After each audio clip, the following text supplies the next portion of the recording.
Hello guys. आज अपन जो चालू करने वाले हैं वो है ह्यूमन हेल्थ एंड डिजीज का एक पार्ट है। और आप इसको रिप्रोडक्टिव हेल्थ में एनसीईआरटी में देखोगे कि एड्स क्या है एक्चुअली, और किससे होता है। जो एचआईवी वायरस है उसके बारे में अपन बात करने को हैं। सो इस मॉड्यूल को फॉलो कर रहे हैं अपन। Beyond the science, beyond the virus, the science of HIV transmission and prevention. यहाँ पे प्रिवेंशन लिखा है, आप देखो ट्रीटमेंट पे लिखा है। ये सिर्फ और सिर्फ एग्जाम पॉइंट ऑफ व्यू से इम्पोर्टेंट नहीं है, बट जो बेसिक साइंस है इसका, अ, वो कॉमन लोग हैं जो कि साइंस से स्ट्रीम से अपन बोलेंगे कि बिलोंग नहीं करते हैं, उनके लिए भी ये इतना इम्पोर्टेंट है। ना ही इसमें कुछ खतरनाक साइंटिफिक टर्मिनोलॉजी में यूज़ किया है। 11th-12th में अपन ऐसे कुछ टर्मिनोलॉजी के यूज़ करते भी नहीं। सो ज़रूरी नहीं है कि आप 11th-12th में हो, नीट में हो और इसको देख रहे हो। ठीक है, ये बेसिक साइंस है, सबको इसके बारे में पता होना चाहिए। तो इसकी बात करते हैं सबसे पहले। सबसे पहले समझते हैं कि एड्स है क्या, और एड्स आया कैसे और होता क्या है ना। बेसिक और टर्मिनोलॉजी को ध्यान में रखते हुए चलेंगे। अब ध्यान से समझना कि एड्स है क्या। तो देखो, एड्स को अपन पहले तो बोलते हैं एक्वायर्ड इम्यूनोडेफिशिएंसी सिंड्रोम। एड्स को बोलते हैं एक्वायर्ड इम्यूनोडेफिशिएंसी सिंड्रोम।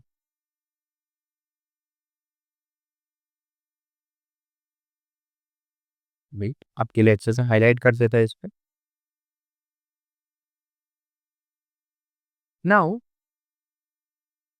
ये एक्वायर्ड क्यों बोलते हैं इसको। डिसीज जो होते हैं कोई भी बॉडी में वो दो टाइप के होते हैं।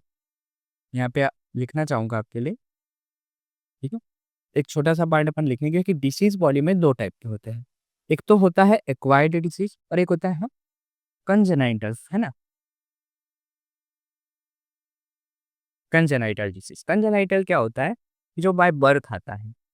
बाय बर्थ यानी कि ये हो सकता है कि जेनेटिक डिसऑर्डर हो सकते हैं, कुछ जेनेटिक खामी हो गई तो उसकी वजह से हो सकते हैं। तो there are two types of disease throughout the life we can say. One is acquired and one is a congenital. Acquired वो होते हैं कि during the life we are getting that disease from the external environment, and we can say by the external stimulus. But the congenital जो disease है वो ऐसे disease होते हैं कि जो कि बाय बर्थ आते हैं, जेनेटिक म्यूटेशन की वजह से आ सकते हैं। कई लोगों को पेरेंट्स से आ सकते हैं, ओके, हेरिडिटरी में आ सकते हैं। ये सब सेम बातें हो जाती है। तो पहला टर्म आपको समझ में आ गया कि एड्स का फुल फॉर्म है एक्वायर्ड इम्यूनोडेफिशिएंसी सिंड्रोम, जिसमें अपन ने एक्वायर्ड को समझा। इम्यूनोडेफिशिएंसी का मतलब क्या होता है। एड्स जो होता है वो एक डिसीज नहीं है।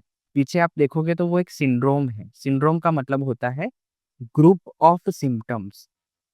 यानी कि एक बार एचआईवी इन्फेक्शन लगा और आप एड्स वाली स्टेट पे पहुंच गए। अ, देखते हैं अपन आगे कि what is difference between HIV and the AIDS. तो एड्स जो है वो एक सिंड्रोम है। वो मल्टीपल डिसऑर्डर, मतलब मल्टीपल ग्रुप ऑफ डिसऑर्डर आएंगे, उनके सिम्टम्स आएंगे। तो इतने सारे डिसऑर्डर एक साथ आएंगे तो इम्यूनोडेफिशिएंसी यानी कि आपकी जो इम्यूनिटी है वो कॉम्प्रोमाइज हो जाएगी। तो अपन बोलते हैं कॉम्प्रोमाइज्ड इम्यून स्टेट, या तो डेफिशिएंसी ऑफ इम्यून सिस्टम। ये भी सही है। और लास्ट वर्ड तो मैंने आपको बता ही दिया, सिंड्रोम का मतलब क्या होता है, ग्रुप ऑफ सिम्टम्स, यानी कि मल्टीपल डिसऑर्डर्स के ग्रुप, मल्टीपल डिसऑर्डर्स जो होंगे उनके सिम्टम्स आपको देखने को मिलते हैं। नाउ, एड्स आया कहाँ से और एड्स की हिस्ट्री रही कैसी, ये अपन समझते हैं। तो ध्यान से समझना, एड्स जो है वो सबसे पहले डिस्कवर हुआ था 1981 में। ये एग्जाम पॉइंट ऑफ व्यू से इतना इंपॉर्टेंट नहीं है, लेकिन ये आता कहाँ से है। देखो, कोई भी डिसऑर्डर आया कहाँ से, उसकी हिस्ट्री जाननी, उसकी एपिडेमियोलॉजी जाननी बहुत ज़रूरी हो जाती है।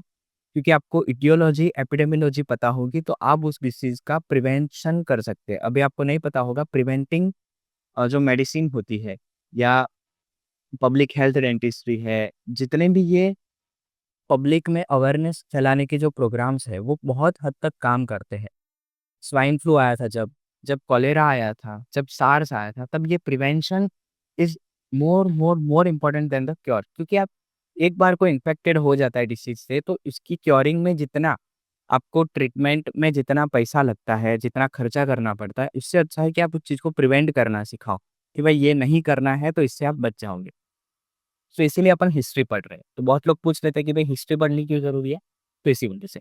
सबसे पहले ये डिसऑर्डर पाया गया था होमोसेक्सुअल जो ग्रुप थे यूएसए में। कब? 1981 में पाया गया था। और इस डिसीज़ का नाम भी होमोसेक्सुअल ग्रुप पे से रखा गया था, GRID means gay related immuno disorder. Okay? But in 1983 Paris जो है वहाँ पे भी ये डिस्कवर हुआ। एड्स वायरस सबसे पहले आया। देखो, सबसे पहले डिसऑर्डर फाइंड हुआ था 1981 में, लेकिन डिसऑर्डर किस वायरस से हो रहा है, ये फाइंड हुआ कब? 1983 में। और ये उस समय उसको लिम्फ एडिनोपैथी एसोसिएटेड वायरस बोला गया है। अच्छा, लिम्फ एडिनोपैथी क्या होती है? तो समझे, आपके जो लिम्फ नोड्स हैं, तो उसको ये अफेक्ट करता है। तो लिम्फ नोड का स्वोलन हो जाना, उसको अपन बोलते हैं लिम्फ एडिनोपैथी। लिम्फ नोड का स्वोलन हो जाना, उसको अपन बोलते हैं लिम्फ एडिनोपैथी। ओके? तो उस समय इसको बोला गया था लिम्फ एडिनोपैथी एसोसिएटेड वायरस, यानी कि LAV। और ये पहला पहला नाम दिया गया था आपके वायरस को। पहला नाम दिया गया था आपके वायरस को। ओके?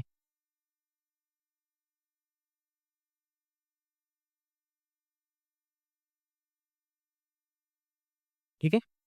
अब 1984 में यूएसए में रॉबर्ट गेलो जो नाम के इंसान थे, उन्होंने डिस्कवर किया एड्स वायरस को इंडिपेंडेंटली, और उसको नाम दिया ह्यूमन टी।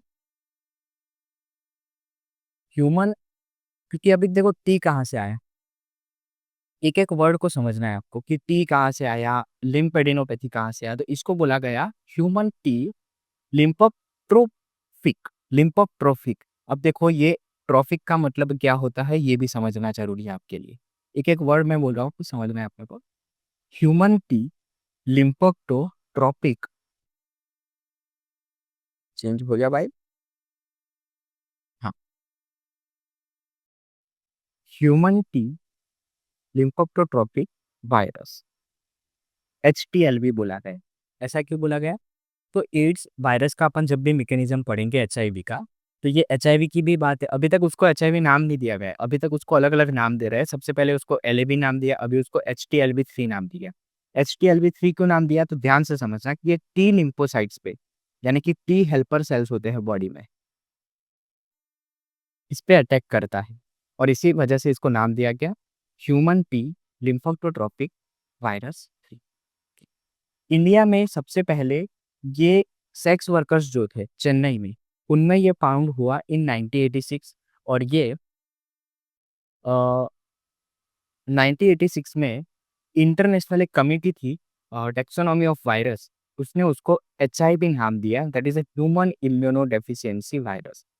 तो सबसे पहले 1986 में इसको नाम दिया गया ह्यूमन इम्यूनो डेफिशिएंसी वायरस। तब तक अपन इसको अलग अलग नाम से LAV है, HTLV3 है, हालांकि वो सारे नाम भी उसके रिलेटेड सिम्टम्स से बनाए गए थे। लेकिन हमने देखा कि सिर्फ लिम्फेडिनोपैथी नहीं होती है, सिर्फ टी हेल्पर सेल कम नहीं होते, पूरी की पूरी बॉडी की इम्यूनिटी जो होती है वो क्या हो जाती है? कंप्रेस हो जाती है, कॉम्प्रोमाइज हो जाती है, नॉट कंप्रेस, कॉम्प्रोमाइज हो जाती है। अब ध्यान से समझना, एड्स और HIV में फर्क क्या है। HIV जो है वो वायरस है, और उस वायरस की वजह से जो डिसीज होता है उसको अपन बोलते हैं एड्स। पर इन दोनों में बहुत गैप होता है, यानी कि 10 से 15 साल का गैप होता है। इंक्यूबेशन पीरियड जो रहता है HIV का वो बहुत ही ज़्यादा रहता है। यानी कि आज किसी को HIV से इन्फेक्टेड वो बंदा है, आज आपको पता ही नहीं चलेगा वो HIV इन्फेक्टेड है, लेकिन एड्स नहीं है। एड्स क्या है? इम्यूनो कॉम्प्रोमाइज स्टेट है, जहाँ पे बॉडी की इम्यूनिटी वीक हो गई है, अलग अलग इन्फेक्शन लग रहे हैं, कुछ पूरे सिम्टम जो सिंड्रोम है उसको एड्स बोला जाता है। ठीक। अभी अपन थोड़ा HIV के बारे में जानते हैं कि HIV क्या है। HIV जो है वो रेट्रोवायरस फैमिली से आता है। रेट्रोवायरस क्या होता है? ये वह वायरस है कि जो रिवर्स से ट्रांसक्रिप्शन कर सकते हैं। जब अपन सेंट्रल डॉग्मा पढ़ते हैं, तो सेंट्रल डॉग्मा में अपन क्या देखते हैं कि DNA होता है, ठीक है, RNA, प्रोटीन, ये सब होता है। डीएनए से डीएनए होता है, उसको अपन बोलते हैं रेप्लिकेशन, और ये होता है उसको बोलते हैं अपन ट्रांसक्रिप्शन। लेकिन जब बॉडी में एचआईवी आता है तो एचआईवी के पास मान लो कि आरएनए है, इसको क्या करना पड़ेगा, उसको ह्यूमन बॉडी के डीएनए के साथ मैच करना पड़ेगा। तो डीएनए से आरएनए को क्या बोलते हैं, ट्रांसक्रिप्शन बोलते हैं, लेकिन उसको अपने आरएनए से क्या बनाना है, डीएनए बनाना है। इस प्रोसेस, ये उल्टी प्रोसेस चढ़ी, इसीलिए इसको बोलते हैं रिवर्स ट्रांसक्रिप्शन। तो ये जो वायरस है, that can that can form DNA by the reverse transcription procedure. Okay, तो एचआईवी जो है वो रेट्रोवायरस इसलिए है क्योंकि वो रिवर्स ट्रांसक्रिप्शन कर सकते हैं। दूसरा, ये इसकी जीनस कौन सी है, इसकी जीनस है लेंटिवायरस। लेंटिवायरस वो होते हैं कि बहुत छोटे वायरस होते हैं और बहुत ही स्लो वायरल डिसीज करते हैं। आप अभी अपन एचआईवी में इंक्यूबेशन पीरियड देखेंगे एड्स का, तो आपको समझ में आ जाएगा कि कितना ही इसका लेटेंट पीरियड है या इसका विंडो पीरियड है। There are many terminology like latent periods and window periods and incubation periods, है ना। आप फेमिलियर हो जाओगे इन सबसे, आपको घबराने की जरूरत नहीं है। तो अभी अपन ने एचआईवी यानी कि जो एड्स है उसकी हिस्ट्री के बारे में बात की कि डिसीज सबसे पहले 1981 में पाया गया। ओके, उसके बाद 83 में एड्स वायरस पहली बार आया, उसका नाम LAV रखा, लिम्फेडिनोपैथी वायरस, एसोसिएटेड वायरस। उसके बाद इसको HTLV-3 दिया गया कि भाई जो ह्यूमन टी लिम्फोसाइट्स होते हैं उस पे न्यूट्रिशन पाने वाला जो वायरस है वो ये है। इंडिया में 86 में सबसे पहले चेन्नई में जो सेक्स वर्कर्स थे वहां पे ये वायरस पाया गया था। उसके बाद एड्स को अपन डिसीज बोलते हैं और वो डिसीज होता है एचआईवी की वजह से। तो ये कुछ बेसिक बातें हैं जिसको अपन ने ध्यान रखी। आगे बढ़ते हैं कि भाई स्ट्रक्चर कैसा होगा अगर एचआईवी वायरस को हमें देखना होगा तो ध्यान से सुनो। एचआईवी जो है वो स्फेरिकल है और सॉकर बॉल जैसा लगता है। 100 नैनोमीटर का उसका डायमीटर है और 4 पार्ट्स में अपन उसको देखते हैं। यानी कि सबसे बाहर वाला जो है वो आउटर एनवलप है, उसके बाद इनर कोर पार्ट है, उसमें जेनेटिक मटेरियल और एंजाइम्स है। कितने, 4 पार्ट। सबसे बाहर आउटर एनवलप, उसके बाद इनर में कोर, जेनेटिक मटेरियल और एंजाइम्स। ये जो आपको दिख रहा है स्ट्रक्चर, वो है एचआईवी वायरस का। ध्यान से समझो। सबसे बाहर ये जो आपको 2 लेयर दिख रही है वो एनवलप है उसकी, आउटर एनवलप। और ये बीच वाला जो पार्ट है वो किसका पार्ट है, कोर पार्ट है। कोर में आपको ये जेनेटिक मटेरियल दिख रहा है। ओके, और यहाँ पे ये सब जो है रेड, ब्लैक और ब्लू, ये सब एंजाइम्स दिख रहे हैं। तो एक एक पार्ट की बात करते हैं और फिर डायग्राम में देखते हैं कि वो पार्ट क्या कहना चाह रहे हैं। सबसे पहले बात करते हैं आउटर एनवलप की। अब ध्यान से समझो, आउटर एनवलप जो है that made up of lipid having many nodes, और उसको बोलते हैं glycoproteins. There are two types of glycoproteins that present on the envelope. सबसे पहले GP120 और GP41, ये पूछे गए क्वेश्चन है एम्स और जिपमर में, जो PYQs है उसमें पूछे गए क्वेश्चन है GP120 और GP41। अब ध्यान से समझो, आपको दिख रहा है ये पूरा मॉलिक्यूल। GP120 आप देखो तो वो सरफेस पे प्रेजेंट है और ये जो है वो मेम्ब्रेन में दसा हुआ है। इसकी वजह से इसको बोलते हैं ट्रांस मेम्ब्रेन ग्लाइकोप्रोटीन। 41 कौन सा है, ट्रांस मेम्ब्रेन ग्लाइकोप्रोटीन है। जबकि GP120 कौन सा है, सरफेस ग्लाइकोप्रोटीन। तो ये दोनों ग्लाइकोप्रोटीन के बारे में पता चल गया। इनर वाला कोर पार्ट देखो तो वहां पे आपको ये रिंग लाइक स्ट्रक्चर दिख रहे हैं, ये भी प्रोटीन मॉलिक्यूल्स है। ठीक है, ये भी प्रोटीन मॉलिक्यूल्स है। वो भी आप देखो, P24 आपको दिख रहा होगा और P70। अब ध्यान से समझो, there is a protein core made up of 2 coats. 2 coats दिख रहे हैं, ये एक बाहर वाला और एक अंदर वाला। ठीक है, आउटर वाला जो होता है उसको बोलते हैं अपन मैट्रिक्स प्रोटीन। आउटर वाले को क्या बोलते हैं, मैट्रिक्स प्रोटीन। और वो आप देखो P17 से बना है। ये आउटर वाला जो है मैट्रिक्स प्रोटीन है और वो किससे बना है, P17 से बना है। इनर वाले का आप पैटर्न देखो, आपने ऐसा पैटर्न पहले ही चैप्टर में देखा है बायोलॉजी में, इसको बोलते हैं कैप्सिड। कैप्सिड क्या होता है, वायरस की जो कोटिंग होती है इसको अपन बोलते हैं कैप्सिड, जो कि प्रोटीन से मेडअप होती है। ठीक है, तो आप ये देखो ध्यान से कि P24 जो होता है उसको कैप्सिड प्रोटीन बोलते हैं। अब वायरस क्यों अपने बॉडी में डिसऑर्डर क्रिएट करता है, तो उसके ये वाले जो प्रोटीन वाला जो स्ट्रक्चर होता है उसकी वजह से ये करता है। तो इसी वजह से अपन इसको क्या बोलते हैं, P24 होता है वो एंटीजेनिक होता है, यानी कि ये बॉडी में इम्यून रिस्पॉन्स को जनरेट करने के लिए और बॉडी में डिसऑर्डर क्रिएट करने के लिए क्या होता है, कैपेबल होता है। तो इनर कोर में आपने क्या देखा, इनर कोर में मैंने आपको दो कोटिंग दिखाई किसकी, प्रोटीन मॉलिक्यूल की। P17 जो होता है उसको अपन बोलते हैं कि ये कोर में एक एनवलप बनाता है, जबकि ये P24 होता है वो कैप्सिड होता है और यही कैपेबल होता है किसके लिए, डिसऑर्डर क्रिएट करने के लिए ये जो है कैपेबल है। और इससे आगे बात करते हैं, ध्यान से समझना, जेनेटिक मटेरियल, ये इंपॉर्टेंट है और ये आपको पूछ लेते हैं। जेनेटिक मटेरियल आप ध्यान से समझना, तो आपको पता चलेगा within the protein code there is a two single standard RNA. ध्यान से समझना, single standard RNA, double standard नहीं है, सिंगल स्टैंड वाले लो आरएनए है आपके पास, कितने, दो। सो आप यहाँ पे देख पा रहे हो कि दो सिंगल स्टैंडर्ड आरएनए है, नंबर में टू है लेकिन उसकी स्ट्रैंड्स कितनी है, वन वन है। ठीक है, एक एक है तो अलग अलग है, इसको समझ रहे हैं।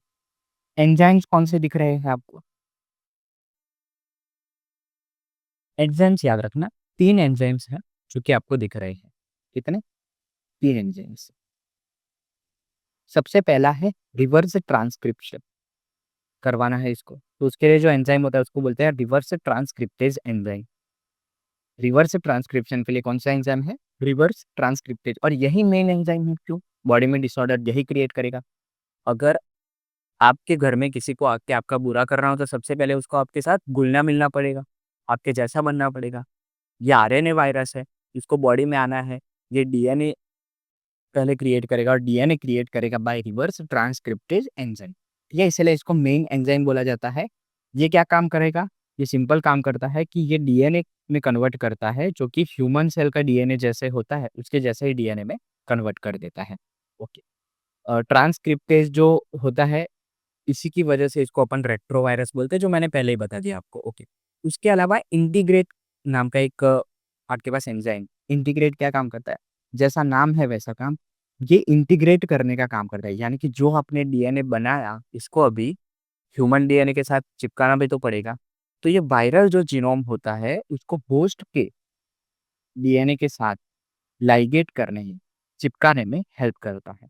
उसके अलावा प्रोटीएज होता है, देखो प्रोटीएज का सिंपल काम होता है, प्रोटीएज क्या करेगा कि सेल में जो प्रोटीन्स मॉलिक्यूल्स होते हैं उसको ब्रेक डाउन करने का काम करेगा।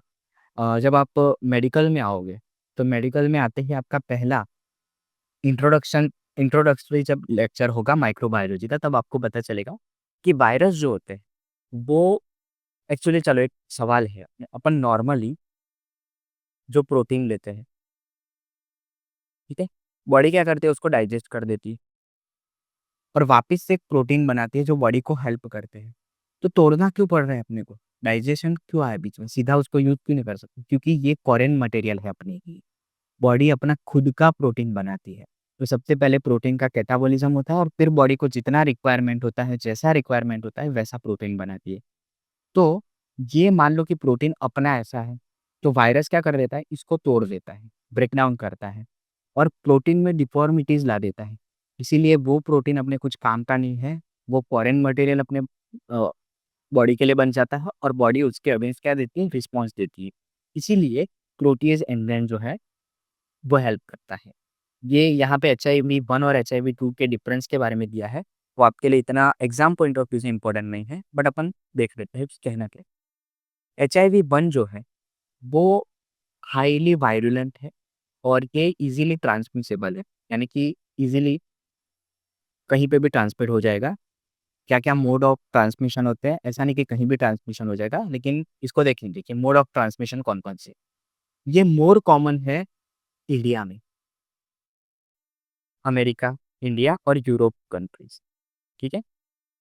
और HIV-1 को अपन ने 4 ग्रुप में कैटेगराइज़ किया है, एम, एन, ओ और पी में। और जितने भी 90% एड्स जो होते हैं वर्ल्ड में, वो लगभग HIV-1 से होते हैं और उसमें भी ग्रुप एम से होते हैं, ठीक है? इतनी इन्फॉर्मेशन आपके कुछ काम की नहीं है, कभी भी काम में नहीं आएगी। ये इटियोलॉजी या एपिडेमियोलॉजी अपन इसको बोलते हैं, ये प्रिवेंशन में क्या काम होती है। ठीक है, उसी तरीके से HIV-2 है, ये लेस वायरुलेंट है और लेस ट्रांसमिसेबल है। ये अफ्रीका में ज़्यादातर पाया जाता है और इसको अपन 8 ग्रुप में डिवाइड करते हैं, A टू H। ठीक है, तो ये अपन ने इसके स्ट्रक्चर की बात की। स्ट्रक्चर में मैं आपको फिर से बता देता हूँ, स्ट्रक्चर इंपॉर्टेंट है। Outer envelope, inner core, genetic material और एंजाइम।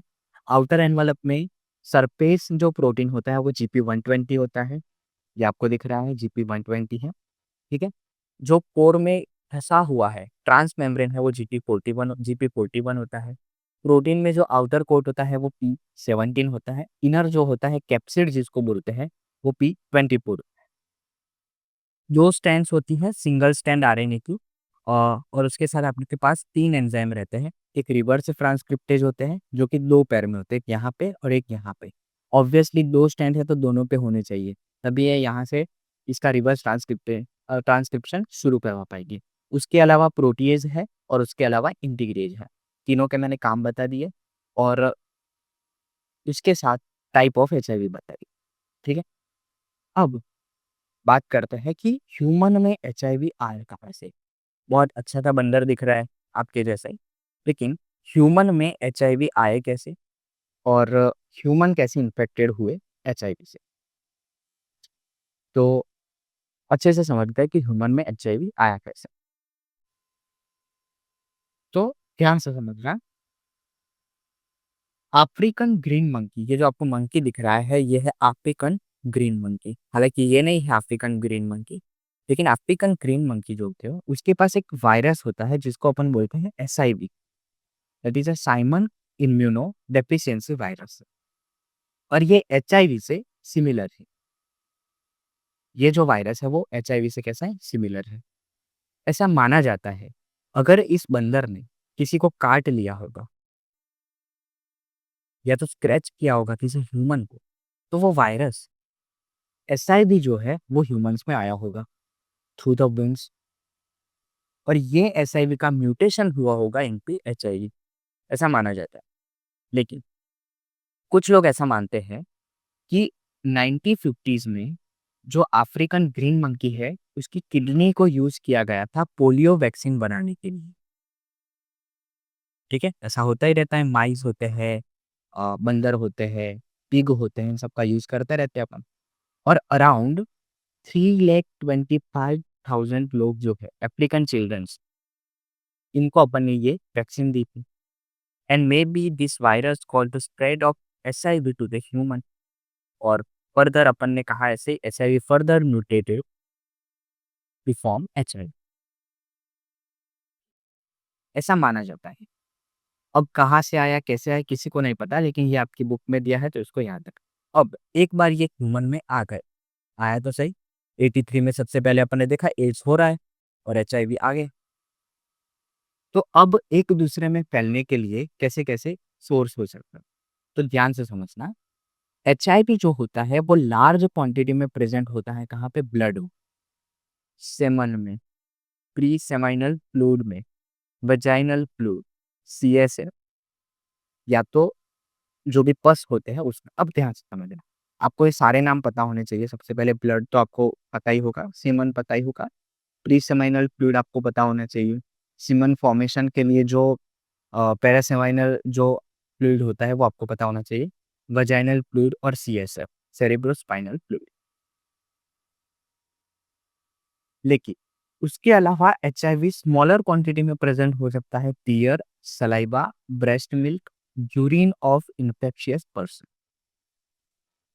लेकिन कुछ स्टडीज ऐसा कहती है कि भैया टीयर्स, सलाइवा से तो ये इतना नहीं फैलता, सलाइवा और टीयर से इतना नहीं फैलता। इसीलिए एक स्टडी में बोला गया था कि अगर जेंटल पीस की जाए किसी को तो वहां से आपको HIV नहीं होगा।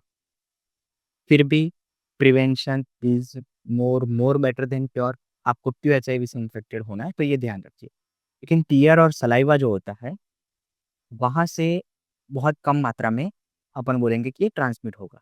लेकिन अगर अपन को पता चलता है कि बच्चा है और उसकी माँ को HIV है तो अपन क्या करेंगे, ट्राई कि उसको नॉर्मल डिलीवरी ना कराएँगे, क्योंकि नॉर्मल अगर डिलीवरी करवाई यूट्रस के थ्रू, तो वजाइनल फ्लूइड बच्चे को टच करेगा, उसकी कंजक्टिवाइटिस जो है, कंजक्टिवा को टच करेगा और वहाँ से एचआईवी उसको इन्फेक्ट कर सकता है। क्या अभी पैथोलॉजी थी, थोड़े टाइम पहले, तो कंजक्टिवाइटिस हो जाता है बार-बार। कंजक्टिवा जो है, उसको वहाँ से वो बच्चे में जा सकता है, क्योंकि वो भी तो क्या है, बॉडी फ्लूइड है, टीआरबी। ओके। ब्रेस्ट मिल्क नहीं देंगे, बोलेंगे कि बच्चे को मत पिलाना भी, क्यों? क्योंकि वहाँ से भी बच्चे में क्या हो सकता है, एड्स फैल सकता है। ओके। अब याद रखना कि ससेप्टेबल एरियाज़ कौन से हैं एचआईवी। अगर आप किसी भी पर्सन को जानते हो कि इसको एचआईवी है, तो आपको क्या ध्यान रखना है? तो म्यूकस मेम्ब्रेन ऑफ माउथ है, रेक्टम है, वजाइना है, टिप ऑफ पेनिस है, ये सारे जो एरियाज़ होते हैं, वो मोर ससेप्टेबल होते हैं। वो अपन बोलेंगे कि बहुत ही आसान होते हैं उनके थ्रू एचआईवी करना। उसके अलावा ओपन कट्स है, वुंड्स है, सोर्स है, ये सारी जगह है, वहाँ पे ब्लड के थ्रू जो है वो एचआईवी फैल सकता है। तो इसका भी खास ध्यान रखना है। फिर से मैं बताता हूँ, ये सारी चीज़ें तो याद रखनी ही है। इसके अलावा कि ये जो म्यूकस मेम्ब्रेन है इस सब की, इसीलिए बोलते हैं कि अगर सेक्सुअल इंटरकोर्स हो रहा है तो वो प्रोटेक्टेड करो, है ना? तो ये सब ध्यान रखना है। Mode of transmission of HIV, ये फिर से आ ही गया कि भाई कहाँ-कहाँ से ट्रांसमिट हो सकता है। बाय इंटीमेट सेक्सुअल कॉन्टैक्ट, यानी कि जेनिटल जो कॉन्टैक्ट्स है उनके थ्रू हो सकता है। इन्फेक्टेड ब्लड या ब्लड प्रोडक्ट से हो सकता है। ड्यूरिंग सर्जिकल प्रोसीजर हो सकता है। तो जो भी अपन बोलेंगे कि ये मेडिकल वर्कर्स है, कोई भी है हेल्थ केयर वर्कर जो कि सर्जरी के साथ जुड़े हुए हैं, मेडिसिन के साथ जुड़े हुए, इवन मेडिसिन में भी आप देखोगे कि तो मेडिकल एग्ज़ामिनेशन में भी वो लोग ओरल कैविटी है, आँख है, यानी कि आपकी आइज़ है, इन सब का वो एग्ज़ामिन करते हैं। उन सब में भी उनको बहुत ध्यान रखनी चाहिए। तो ड्यूरिंग सर्जिकल प्रोसीजर ये फैल सकता है। इन्फेक्टेड मदर टू चाइल्ड में भी ट्रांसप्लेसेंटल ट्रांसमिशन हो सकता है। अभी मैंने आपको बताया कि अपन ने इसकी नॉर्मल डिलीवरी नहीं करवानी है, इसको ब्रेस्ट मिल्क नहीं देना है। तो उससे ये नहीं होता कि जो बच्चा है उसको एचआईवी इन्फेक्शन नहीं ही होगा, ये नहीं बोल सकते अपन। ऐसा क्यों? क्योंकि ये ट्रांसप्लेसेंटल है, यानी कि हो सकता है कि ये प्लेसेंटा के थ्रू ट्रांसमिट हो जाए। ओके। उसके अलावा अपन देखते हैं कि मैंने आपको बताया कि सेक्सुअल कॉन्टैक्ट्स के थ्रू होता है, ठीक है? ये ओरल, एनल जो सेक्स होते हैं उनका अपन को क्या करना चाहिए?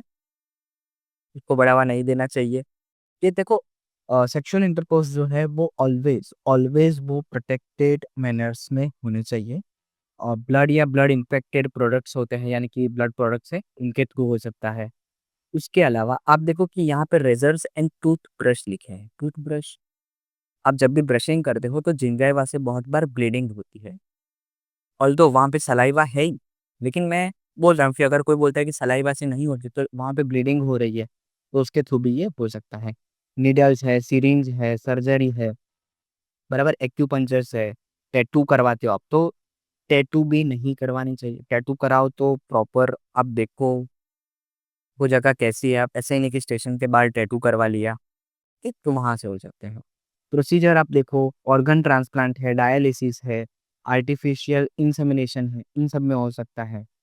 मदर टू चाइल्ड में हो सकता है, ट्रांसप्लेसेंटल मैंने बोल दिया। उसके अलावा ब्रेस्ट मिल्क के थ्रू हो सकता है, वजाइनल जो फ्लूइड होता है उसके थ्रू हो सकता है।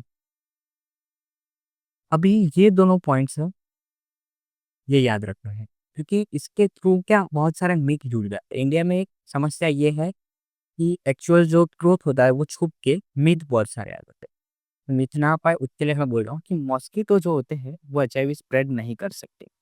उसके 2 रीज़न हैं।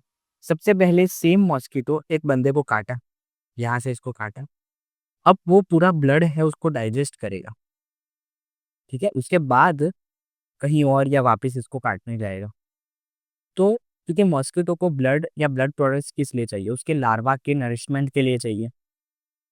अब मॉस्किटो ने ब्लड डाइजेस्ट कर दिया तो उसके साथ जो वायरस है, ऐसा माना जाता है कि वो उसके मील के साथ डाइजेस्ट हो जाता है।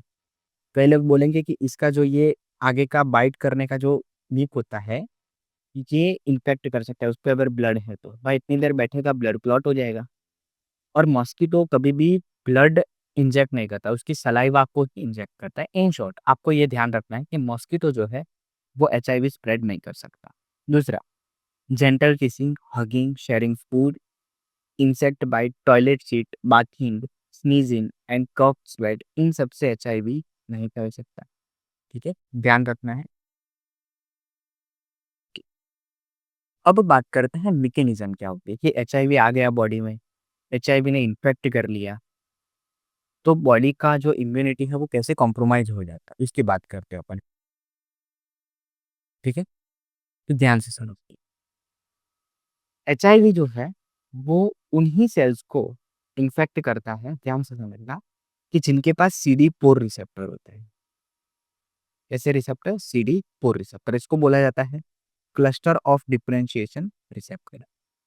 और ये CD4 रिसेप्टर कहाँ कहाँ होते हैं ये आपको याद रखना है। ये टीम लिम्फोसाइट्स पे होते हैं, ये एल्वियोलर मैक्रोफेज जो लंग्स में होते हैं उन पे होते हैं, माइक्रोग्लियल सेल्स होते हैं सीएनएस में उन पे होते हैं। दूसरा, ये लिम्फोइड टिश्यू को, और जैसे कि बी सेल्स है, लिम्फोइड सेल्स, उनको भी क्या कर सकते हैं, अफेक्ट कर सकते हैं। अब मेनली सबसे पहले जब भी एचआईवी आता है बॉडी में, सबसे पहले उनका अटैक रहता है किस पे, टी लिम्फोसाइट्स पे रहता है।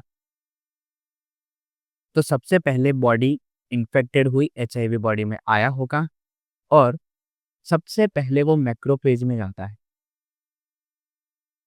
ठीक है, जब भी जो वायरल आरएनए है, अपन बोलेंगे कि वायरल उसका जो जीनोम है, आरएनए जीनोम है, वो कन्वर्ट होगा डीएनए में। किसकी वजह से, रिवर्स ट्रांसक्रिप्टेज की वजह से। ये याद रखना, ये स्टेजेस है, कौन कौन से स्टेप में ये इन्फेक्ट करता है। सबसे पहले क्या किया इसने, अपना जो आरएनए था उसको डीएनए में कन्वर्ट किया, होस्ट के सेल के उसमें मिलाने के लिए। कि इसके बाद ये इनकॉर्पोरेटेड हो जाता है विद द होस्ट सेल, और ये डायरेक्टली इन्फेक्टेड करता है। प्रोटिएसिस जो है वो प्रोटीन को क्या करता है, डिस्ट्रक्ट करता है। और इसी तरीके से अपनी बॉडी को ऐसा लगता है कि अपन अपना डीएनए बना रहे हैं, लेकिन अपन तो क्या बना रहे हैं, वायरल डीएनए फॉर्म कर रहे हैं। तो ये अपनी बॉडी एचआईवी फैक्ट्री की तरह एक्ट करती है।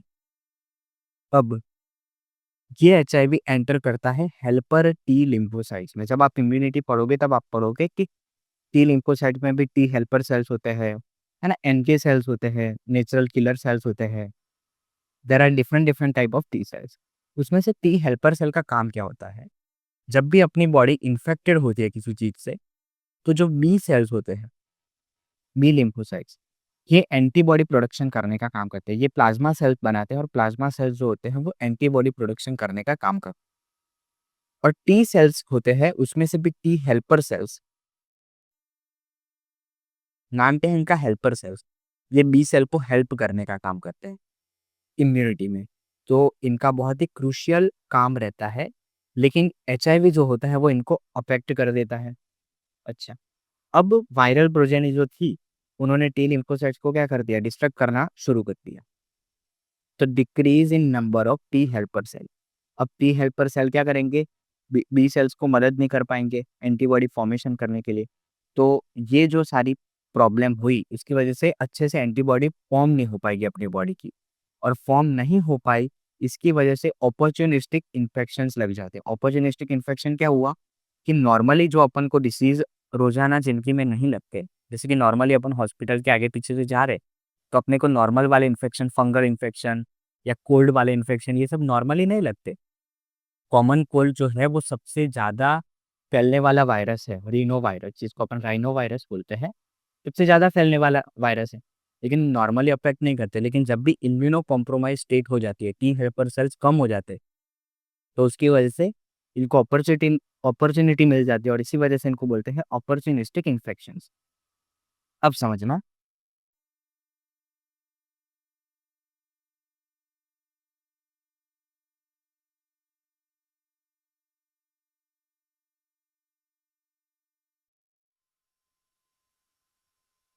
हम्म, अब समझना, अपॉर्चुनिस्टिक इन्फेक्शन में क्या होता है कि पर्सन को फीवर आना शुरू हो जाता है, डायरिया, वेट लॉस, ये सब होना शुरू हो जाता है। इसके अलावा ऐसे इन्फेक्शन कि जो उसको कॉमनली अफेक्ट नहीं करते, जैसे कि माइकोबैक्टीरियम हो गए, वायरल इन्फेक्शन हो गए, फंगल इन्फेक्शन हो गए, इवन जिससे टॉक्सोप्लाज्मा जैसा पैरासाइट होती है, जो कि नॉर्मली अफेक्ट नहीं करते, ऐसे कॉमन है लेकिन नॉर्मली अपनी इम्यूनिटी इतनी पावरफुल है कि इन इन्फेक्शन को होने नहीं देती, वो सब यहाँ पे होना शुरू हो जाता है। इस स्टेट को बोलते हैं इम्यूनो कॉम्प्रोमाइज स्टेट। क्या बोलते हैं? Immuno compromise state. Okay, so he और she is unable to protect he or herself against this kind of infection. इसको अपन बोलते हैं मैकेनिज्म। तो सबसे पहले मैकेनिज्म में क्या पढ़ा, एक बार रिवाइज कर लेते हैं। सबसे पहले एचआईवी अंदर आएगा, CD4 रिसेप्टर होंगे, खास करके हेल्पर टी सेल पे ये अफेक्ट करता है। CMI यानी कि जो सेल मीडिएटेड इम्यूनिटी है उसको डिक्रीज करने का काम करता है, पेशेंट वीक हो जाता है। और जब पेशेंट वीक हो जाता है तो इस कंडीशन को बोलते हैं एड्स। अब उसको एड्स हुआ, यहाँ तक वो एचआईवी इन्फेक्टेड था, यहाँ तक क्या था, एचआईवी इन्फेक्टेड था। अब यहाँ से उसको एड्स यानी कि सिंड्रोम होना शुरू हुए, अलग अलग सिम्टम्स आना शुरू हुए। पेशेंट जो है अपॉर्चुनिस्टिक इन्फेक्शन से अफेक्टेड हो जाएगा, TB, pneumonia, common cold, fever, fungal infection जो नॉर्मली उसको होने लगते हैं। अब ये बॉडी में कॉम्प्लिकेशन शुरू करने का शुरू करता है, मतलब कॉम्प्लिकेशन शुरू हो जाते हैं। तो यहाँ पे मैलिग्नेंसी डेवलप हो जाती है। मैलिग्नेंसी क्या होता है कि देखो, ये सब तो नॉर्मल मैं बोलता हूँ कि न्यूमोनिया चलो हो गया, ट्रीटेबल है, सिम्टम को अपन ने दवाइयाँ दी। लेकिन टीबी और न्यूमोनिया में ड्रग रेजिस्टेंट हो जाते हैं बैक्टीरिया।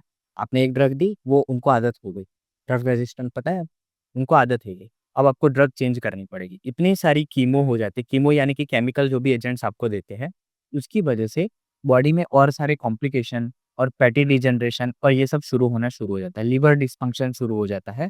और उसकी वजह से एक टाइम के बाद मैलिग्नेंसी यानी कि बहुत, अपन मैलिग्नेंसी को इस तरीके से लेंगे, मैलिग्नेंसी मतलब समझो कि जिसका प्रोग्नोसिस बहुत पुअर है, प्रोग्नोसिस यानी कि बचना मुश्किल है वो जिसका, ये हो जाएगा और उसकी वजह से क्या होगा, डेथ होनी, लास्ट में डेथ। यानी कि एड्स और एचआईवी जो है इसका कोई भी अपन बोलेंगे कि ट्रीटमेंट नहीं। ठीक है, अब समझते हैं इसके बारे में कुछ टर्मिनोलॉजी की क्लिनिकल फीचर्स क्या हो सकते हैं, इंक्यूबेशन पीरियड क्या है, विंडो पीरियड क्या है। तो ध्यान से समझिए, इंक्यूबेशन पीरियड किसको कहते हैं, ये ऐसा पीरियड है एंट्री ऑफ पॉजिटिव एजेंट यानी कि एचआईवी जब बॉडी में आया और उसकी वजह से पहला सिम्टम आया डिसीज का, यानी कि एड्स का पहला सिम्टम्स अपन ने देखा, इस बीच का जो टाइम है उसको अपन बोलते हैं इंक्यूबेशन पीरियड्स। और एड्स के केस में ये 5 से 10 साल का हो सकता, 5 से 10 साल का हो सकता। ठीक है, ड्यूरिंग दिस पीरियड पेशेंट जो है उसको अपन एचआईवी इन्फेक्टेड तो बोलेंगे, यानी कि इंक्यूबेशन पीरियड है ये जो 5 से 10 साल का, इसमें पेशेंट एचआईवी इन्फेक्टेड है, लेकिन वो एड्स जैसी बीमारियों से सफर नहीं करेगा, यानी कि वो आराम से घूम रहा है, उसको कुछ प्रॉब्लम नहीं हो रही है। एड्स क्या है, वो एक डिसीज है, वो लास्ट स्टेज है ऑफ दिस डिसीज, उसके बाद पेशेंट की डेथ होनी था।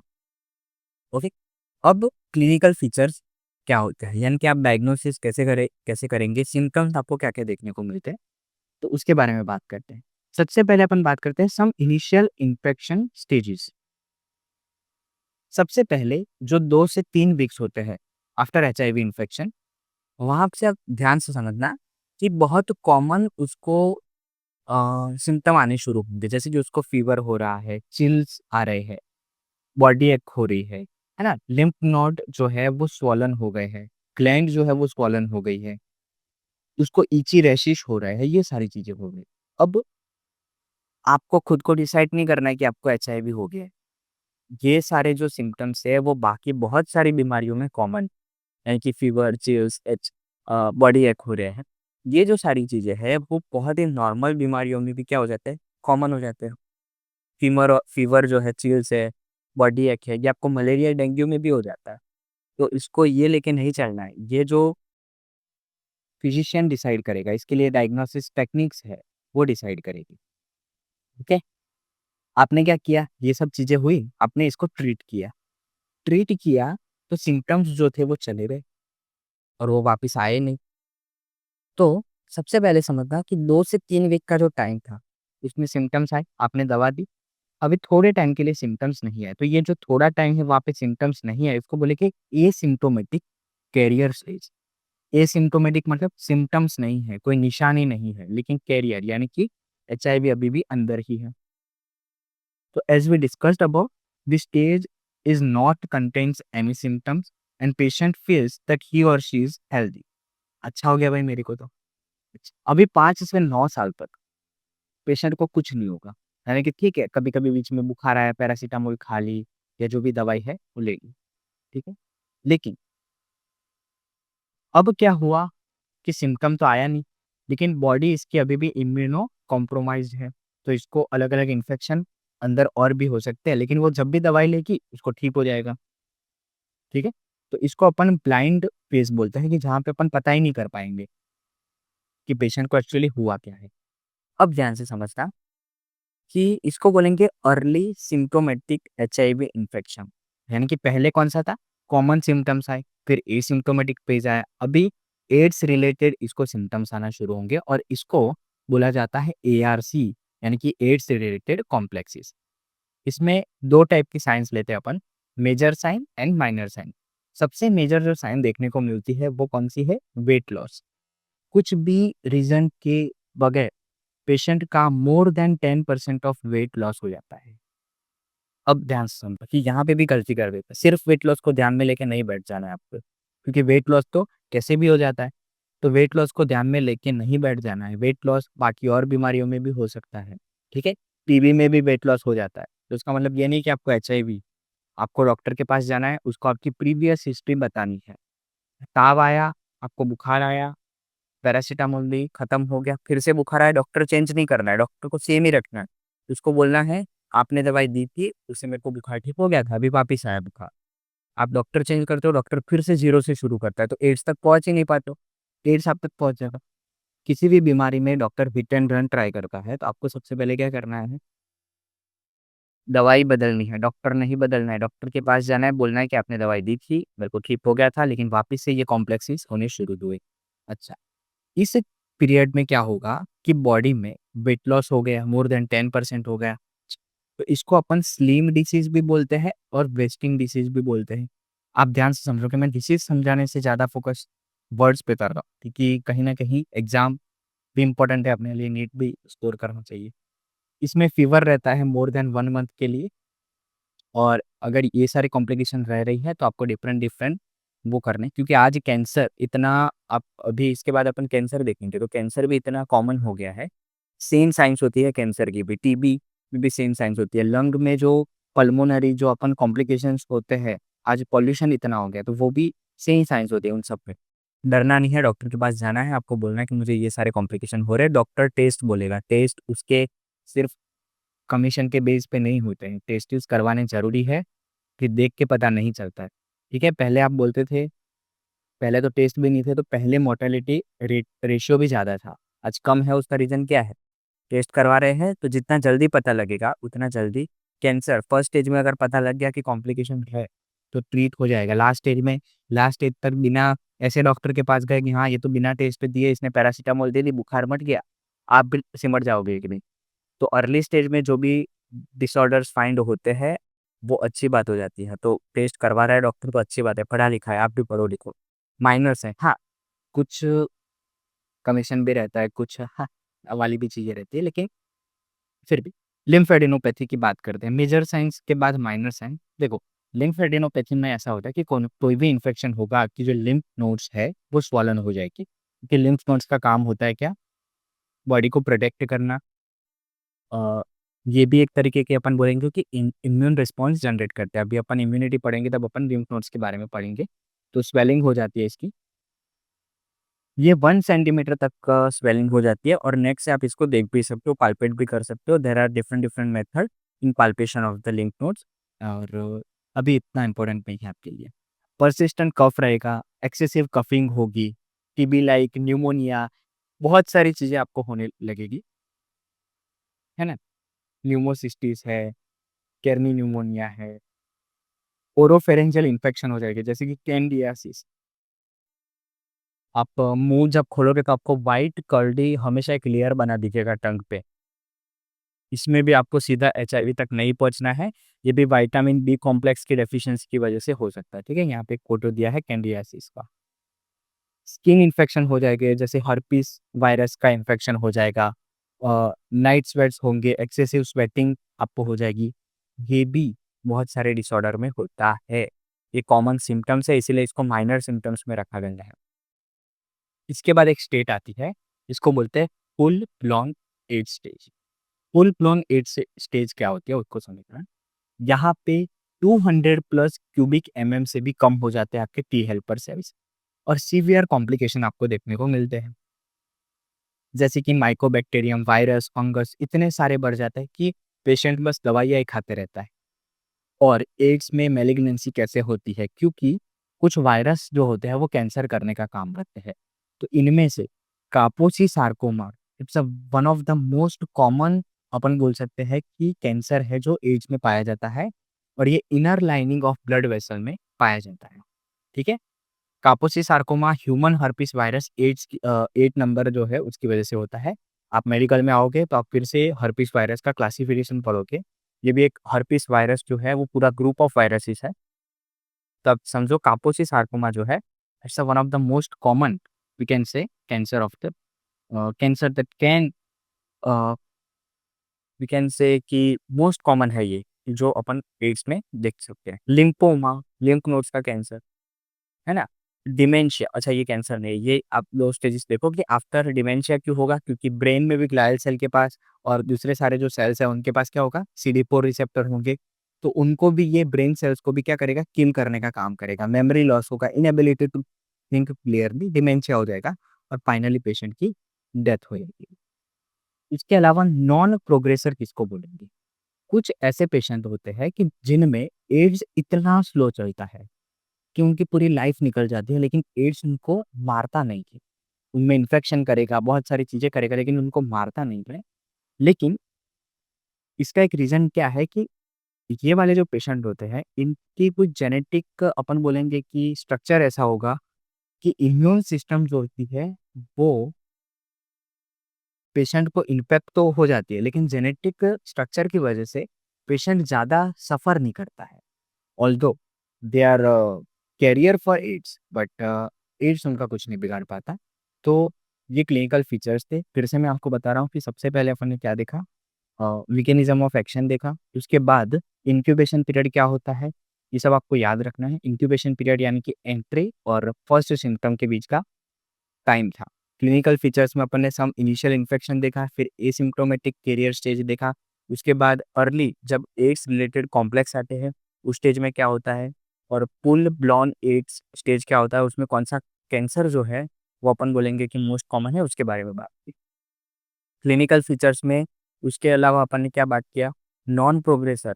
नॉन प्रोग्रेसर यानी कि जिनको कुछ समस्याएं नहीं हुई लेकिन वो एड्स के कैरियर है, इनकी बात की। इसके बाद अपन बात करेंगे कि डायग्नोसिस कैसे करना है और ट्रीटमेंट कैसे करनी है। तो अब डायग्नोसिस की बात करते हैं। डायग्नोसिस की बात में क्या ही बात करेंगे। Let's talk about the diagnosis of the AIDS. Simple see, किसी भी डिसऑर्डर का डायग्नोसिस करने के लिए क्या करना। तो जब भी आप, फिर से मैं बता रहा हूँ, मेडिकल में जब भी आप आओगे तो आप पाओगे कि there are different different techniques in immunology and bloods related, we can say parameters. इनसे अपन फाइंड करेंगे कि अगर पर्टिकुलर डिसीज जो है, डिसऑर्डर है, इसके अगेंस्ट अगर कोई, मान लो कि एक डिसऑर्डर है ये, इसके अगेंस्ट एंटीबॉडी बनी है, तो इसको अपन ने क्या किया कि एंटीबॉडी को फाइंड कर लिया, तो अपन समझ जाएंगे कि बॉडी में इसके अगेंस्ट अगर एंटीबॉडी बनी है मतलब ये डिसऑर्डर हुआ हो। सिम तो डायग्नोसिस के लिए अलग अलग अलग टेक्निक्स है। उनमें से किसी एक टेक्निक की अगर बात करें तो सबसे पहले जो टेक्निक है वो है एलिजा। एलिजा किसी लड़की का नाम नहीं था, इसका फुल फॉर्म है एंजाइम लिंक्ड, ध्यान से समझिए, इसे एंजाइम एंजाइम लिंक्ड इम्यूनोसॉर्बट एस, ठीक है।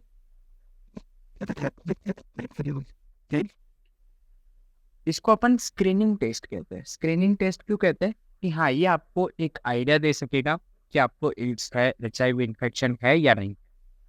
एक्चुअली ये कौन से प्रिंसिपल पे काम करता है वो समझना। सबसे पहले मैंने आपको बताया कि अपन क्या करते हैं कि बॉडी में एंटीबॉडीज को डिटेक्ट कर लेते हैं कि कोई एंटीबॉडी होगा, मतलब अपन समझते हैं कि ऐसा डिसीज हुआ होगा। द प्राइमरी प्रिंसिपल जो यहाँ पे अपन काम करते हैं, जिस एंजाइम की अपन बात कर रहे हैं, वो है अल्कलाइन फॉस्फेटेज। ओके, क्या है? अल्कलाइन फॉस्फेटेज है। अल्कलाइन फॉस्फेटेज की अपन बात करते हैं, और ये प्राइमरी एंजाइम है एलिजा टेक्निक में।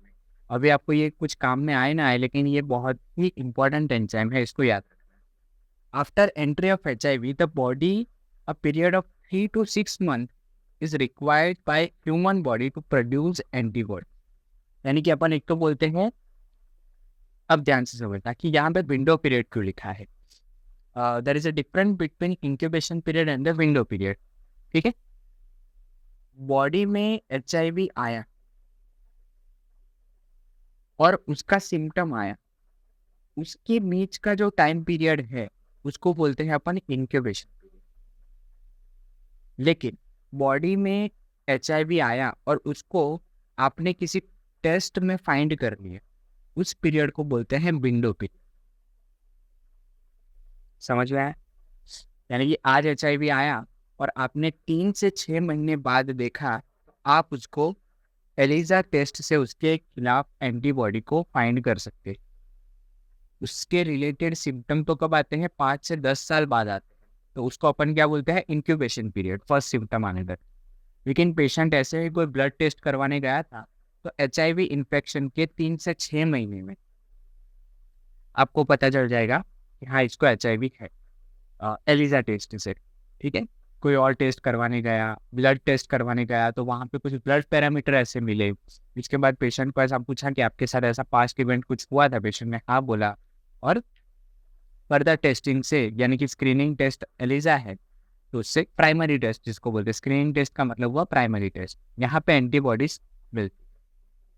अब ऐसा होता है कि अगर पेशेंट को डाउट हो गया कि उसने कुछ ऐसी एक्टिविटी, सेक्सुअल इंटरकोर्स ऐसा हो गया कि उसको अभी डाउट है कि उस पार्टनर को तो HIV था, तो मुझे भी हो सकता है, तो दूसरे ही दिन जाके उसने HIV टेस्ट करवा दिया, तो वहाँ पे उसको HIV नेगेटिव मिलेगा, और इसीलिए इसको बोलते हैं विंडो पीरियड। विंडो पीरियड वह पीरियड है जहाँ पे डिटेक्शन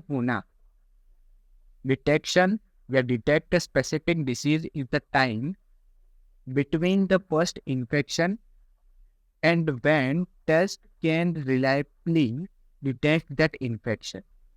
यानी कि टेस्ट में अगर वो इन्फेक्शन आता है, पहला वो HIV इन्फेक्शन हुआ और टेस्ट में वो पॉजिटिव आया, इस बीच का जो टाइम पीरियड है उसको बोलते हैं अपन विंडो पीरियड। इसके तो कई साल बाद अपने को क्या मिलेंगे? सिम्टम्स मिलेंगे। तो ये विंडो पीरियड है और ये इंक्यूबेशन पीरियड, दोनों की डेफिनेशन दिमाग में क्लियर होनी चाहिए। इफ एलिजा नेगेटिव आया, मान लो कि पेशेंट ने एलिजा करवाया और उसका नेगेटिव आया, तो उसका मतलब ये नहीं होता ELISA is a screening test, वो सिर्फ एंटीबॉडी को डिटेक्ट करता है, एलिजा कभी भी HIV के प्रेजेंस को नहीं बताता। तो वी कांट से कि patient is negative for HIV।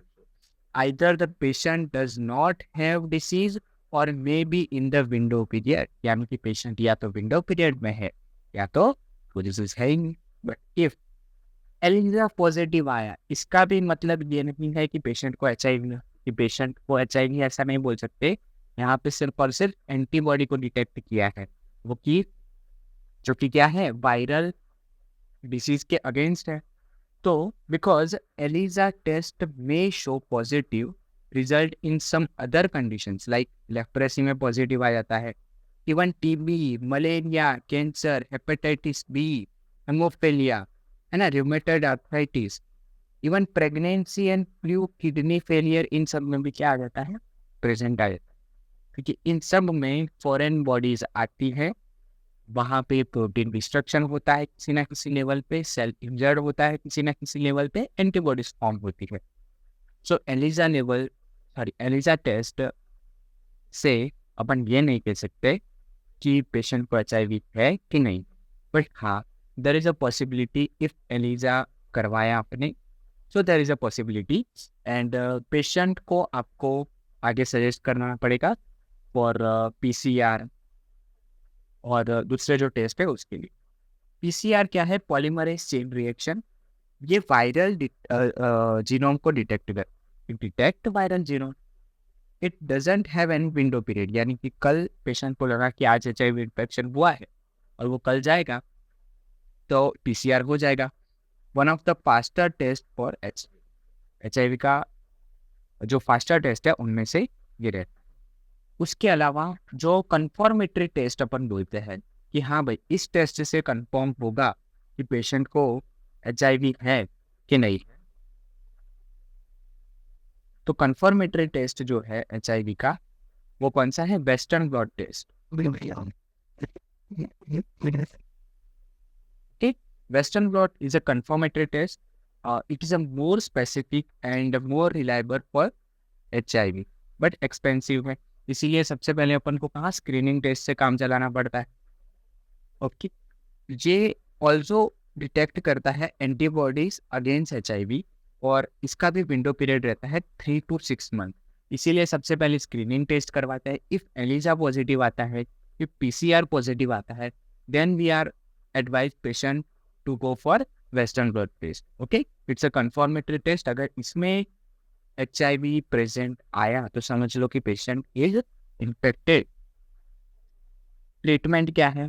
अब ध्यान से समझना कि एचआईवी की कोई ट्रीटमेंट नहीं है। AIDS is the fatal viral disease without any.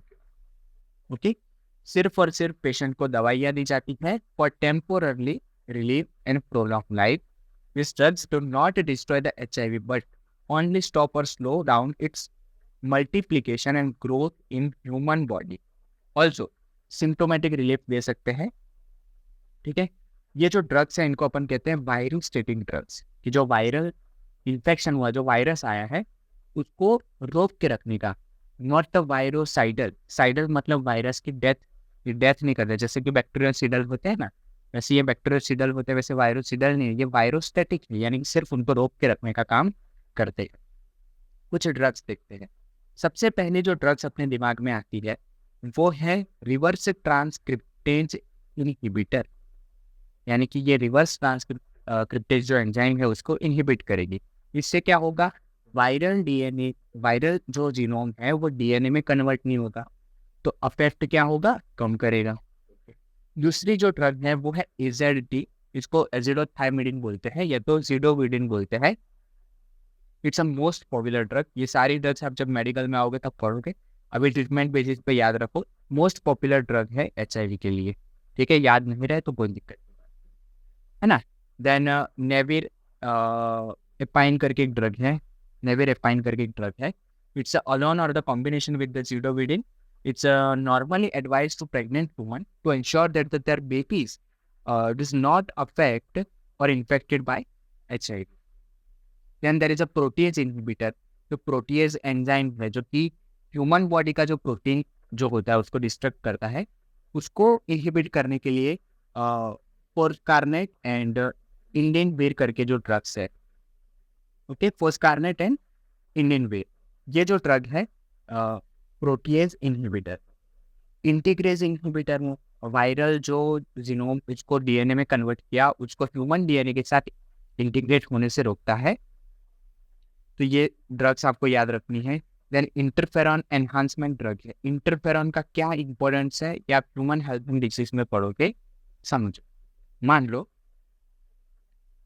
Interferon है वो वायरस के अगेंस्ट दिया जाता है, ठीक है, और body also produce interferon like substance like एक वायरल इन्फेक्टेड सेल्स है और दूसरा नॉर्मल सेल्स है। ये इन्फेक्टेड सेल है, ये नॉर्मल सेल है। तो इन्फेक्टेड सेल जो होता है वो इंटरफेरॉन लाइक स्ट्रक्चर रिलीज करेगा। It releases interferon like structure and that will protect the normal cell from the further infection or the further exposure to the virus. Okay, तो अपन ऐसी ड्रग्स देंगे that will help to enhance the interferon. And ये जो सारी drugs है like ribavirin जो है that is one of the drug for enhancement of the interferon. All this drugs you can learn in your medical college or you can say pharmac combinations of the severe antiretroviral drugs. What is a retrovirus? It was transcripted.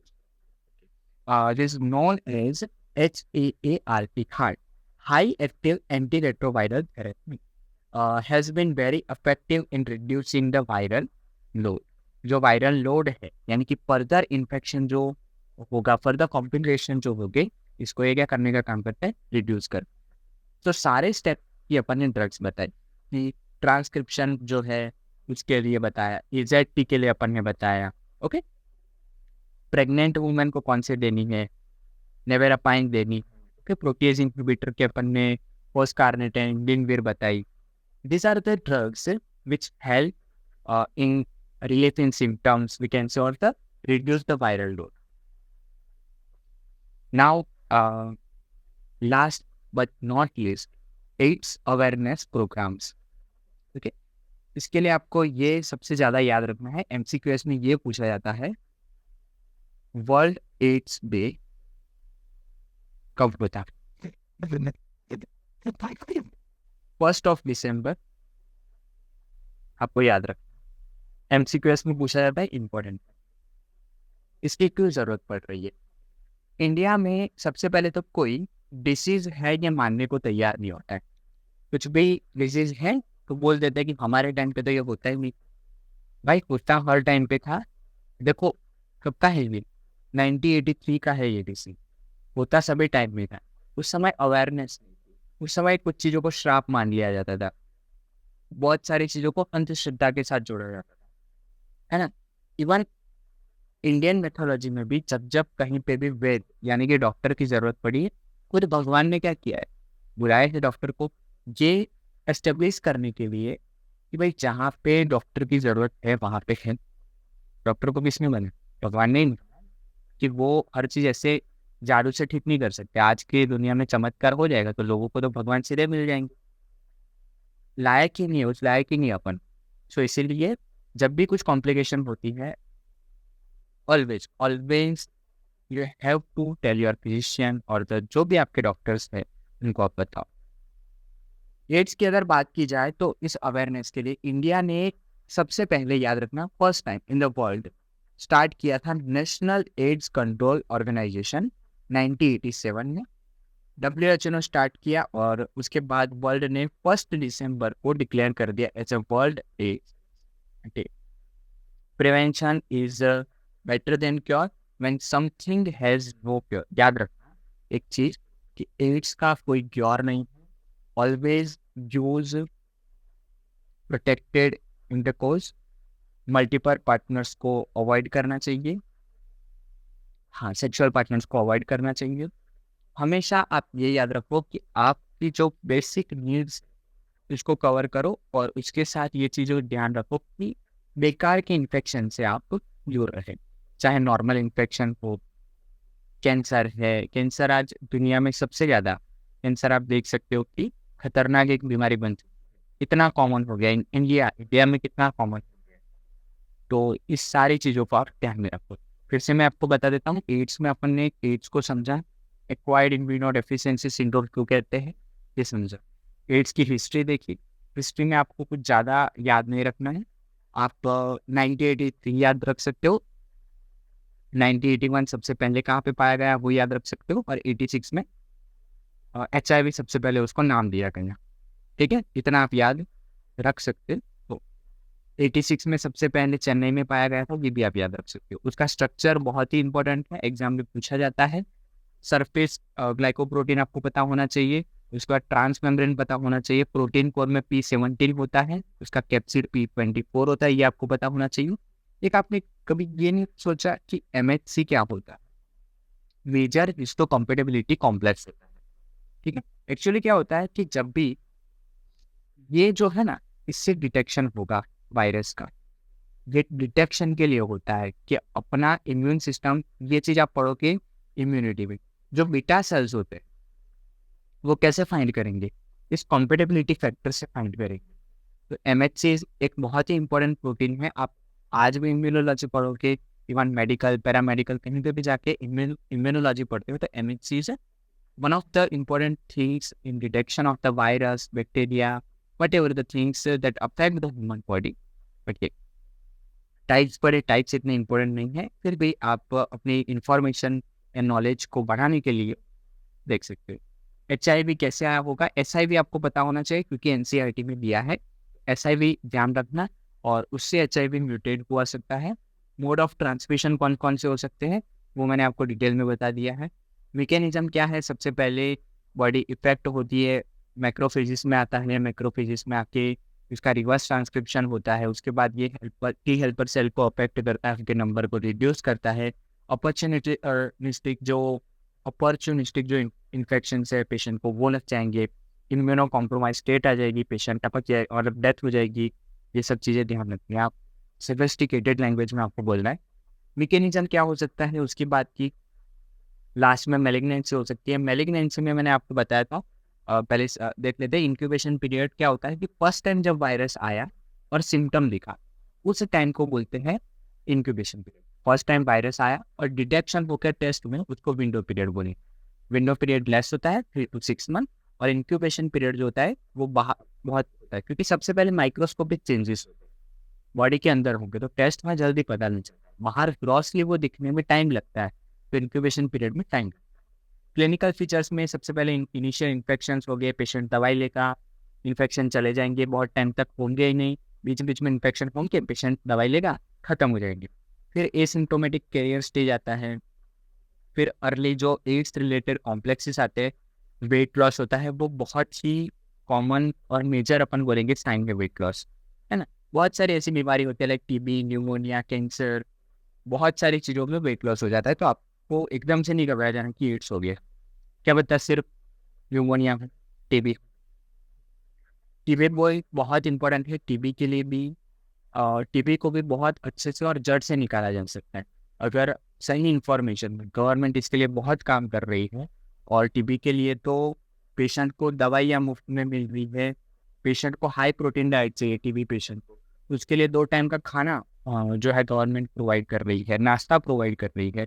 तो patient को कुछ 6th month या उससे ज़्यादा का उसका दवाई का डोज रहता है। ये अगर पेशेंट कम्प्लीटली फॉलो कर रहा है, तो आप उसका पहले का, जब टीबी था तब का एक्सरे देखोगे और टीबी क्योर होने के बाद का एक्सरे देखोगे ना, तो कई पेशेंट में तो नॉर्मल बनने से भी वो एक्सरे साफ दिखाई मिले।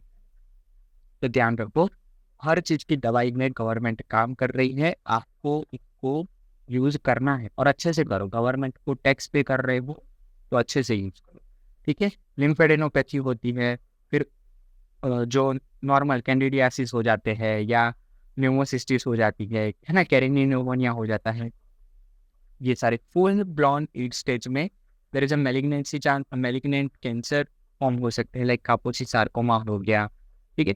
और ये होता है ह्यूमन हर्पिस वायरस एड्स, याद रखना है। लिम्फोमा हो जाता है लिम्फ नोड्स का, डिमेंशिया, फाइनल डेथ हो जाती है। नॉन प्रोग्रेसर्स की बात की थी, जो कि खुद प्रोग्रेसर होते हैं, कैरियर होते हैं, लेकिन खुद को कुछ होता है नहीं।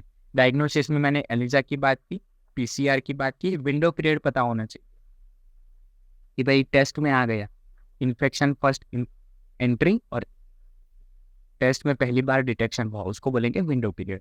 उसके बीच में अगर करवाएंगे तो विंडो पीरियड में होगा तो पेशेंट में HIV होगा, तब भी वो टेस्ट में नहीं आएगा। PCR है, western blot is a confirmatory test, ये MCQs में पूछते हैं, which is the confirmatory test for ads.